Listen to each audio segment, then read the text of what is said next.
Francisco de Assis. João Nunes Maia, pelo Espírito Miramês. Prefácio. Para se falar sobre um anjo, torna-se necessário ser um anjo também, condição da qual estamos muito longe. Vamos dar leves traços sobre este livro, que retrata a personalidade de Francisco de Assis há 8 séculos atrás. O nosso companheiro Miramês escolheu alguns acontecimentos ocorridos com o Overelho de Assis, em uma sequência de 44 anos, e que foram 44 anos de caridade, vividos no seio da humanidade. Esta humanidade que ignorou a grandeza desta alma de esferas distantes, espírito destinado a deixar um traço de união entre todos os seres que vivem em todas as organizações políticas e religiosas.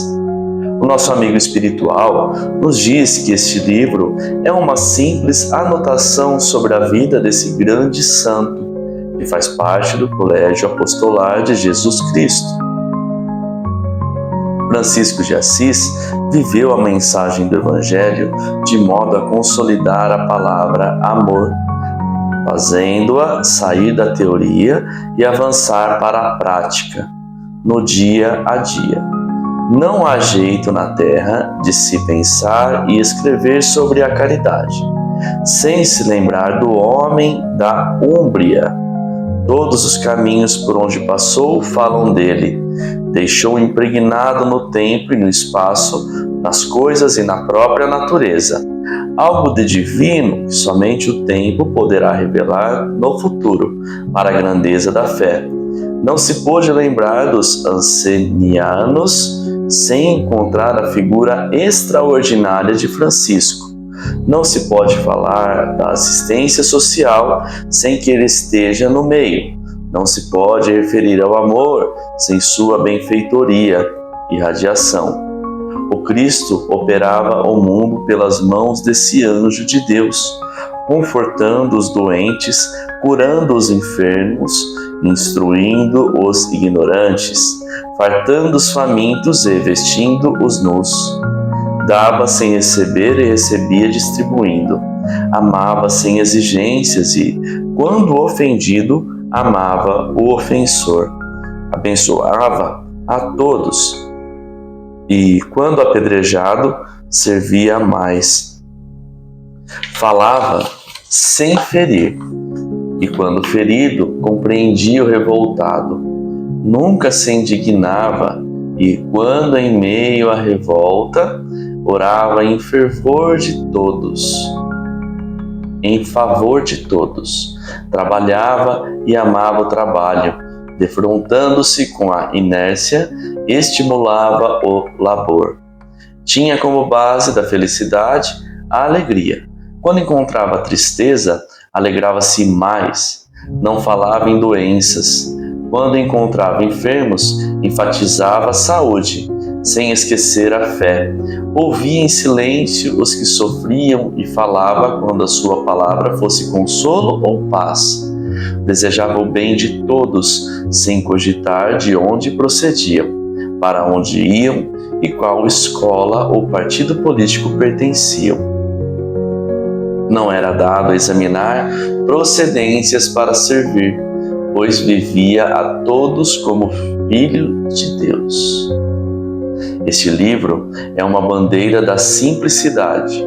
É um conjunto de regras fundamentadas nos preceitos de nosso Senhor Jesus Cristo. Ele abre uma compreensão mais vasta nos cambiantes da fraternidade pura, colocando os dois mundos em completa sintonia, para que a caridade se saliente em todos os contornos da harmonia celestial. Mostra a natureza enfocando o Criador em várias operações, fazendo-o expressar-se nos inúmeros reinos, nos quais tudo vive e busca o belo, em demanda a perfeição.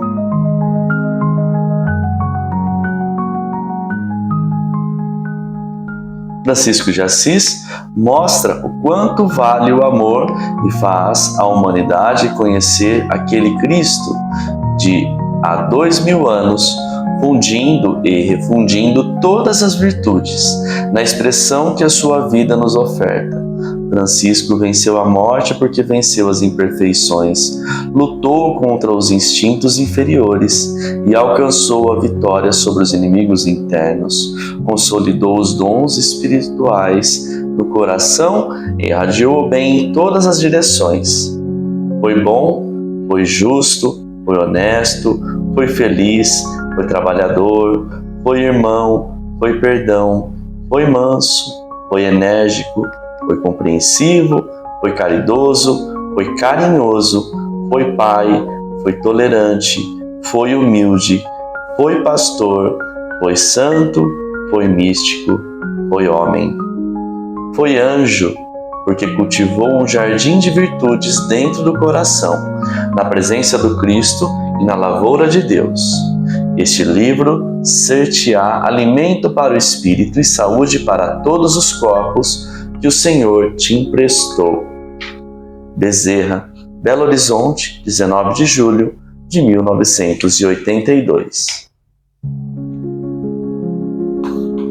O apóstolo João. João Evangelista, dentre os discípulos do Senhor, foi considerado o que mais se dedicou ao Mestre pela força do amor. Era bem moço quando assistira, juntamente com alguns familiares, às bodas de Caná. O destino fê-lo acompanhar o Cristo nos seus mais difíceis testemunhos. Assim, como nas suas grandes alegrias, presenciou várias curas fantásticas do Senhor. Fez parte dos 3 no Monte Tabor. Na agonia do Getsemane, estava no Jardim das Oliveiras. Assistiu às pregações mais profundas do Mestre, presenciou a entrada triunfal e subiu ao Calvário, para se despedir do seu preceptor e, no topo mais dramático do mundo, recebeu como nova mãe Maria, indicada pelo divino Messias. O evangelista não deixava de ser um predestinado, espírito escolhido dentre muitos, chamado para a consolidação do amor na face da terra. Viveu junto dos homens quase um século, dedicando-se à vida cristã. Foram mais de 80 anos na pura exemplificação dos conceitos da Boa Nova do Reino. Surpreendeu a muitos outros, grandes pela humildade e pela fé, e ao lado de toda a vivência das virtudes preceituadas por Jesus, carregava consigo, como patrimônio sagrado, lúcida inteligência que aplicava com os devidos cuidados a serviço da coletividade. Quando nasceu, Salomé foi tomada por uma chama de luz presenciada por Zebedeu em estado de vigília, e se fez um clarão tão grande que foi igualmente visto por muitos pastores. Na madrugada da delivrance, a moradia ficou inundada de perfume nunca antes sentido por alguém da família, e um coro de anjos orquestrou sons que os familiares puderam ouvir, como se fora o céu descendo à terra por misericórdia do Deus de bondade e de amor. Nasceu o menino que tomou o nome de João e que trouxe a primazia de ser cognominado o Evangelista. O profeta mais difícil de ser compreendido pelos homens, o apóstolo que teve a felicidade de fechar o pergaminho de luz com o Apocalipse. Sua mãe, certa vez, aproximou-se do Mestre Jesus e narrou para ele os fenômenos que o acompanhavam desde o berço. Notara, sem medo de estar errada, que seu filho tinha uma tarefa em algo semelhante à do Cristo, e pediu com humildade para que ele o abençoasse, escolhendo também Tiago para que pudessem assentar, cada um a seu lado no reino de Deus. Tiago e João aproximam-se do Mestre, decididos, ficando um de cada lado, concretizando o pedido da mãe. Cristo, fixando seus grandes olhos nos de Salomé, respondeu serenamente: não compete a mim decidir, deixar ou não que os teus filhos se assentem ao meu lado, na marcha que se propuseram caminhar na terra e no céu.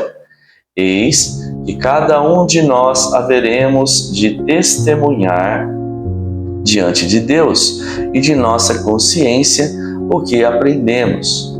No entanto, se eles suportarem tomar comigo no cálice amargo, preparado para mim há milênios, rogaremos ao nosso Pai Celestial que nos mantenha em minha companhia, para que a felicidade aumente em meu coração, e a tua vontade será satisfeita, se for a vontade de Deus. Antes de compreender seu apostolado junto de nosso Senhor Jesus Cristo, João parecia um moço impetuoso, deixando extravasar uma cachoeira de energias, num cinetismo dificilmente compreendido pelos homens, pois era um impulso esquematizado desde sua gênese, para que no futuro o Evangelho fosse sustentado pela sua conduta grandiosa.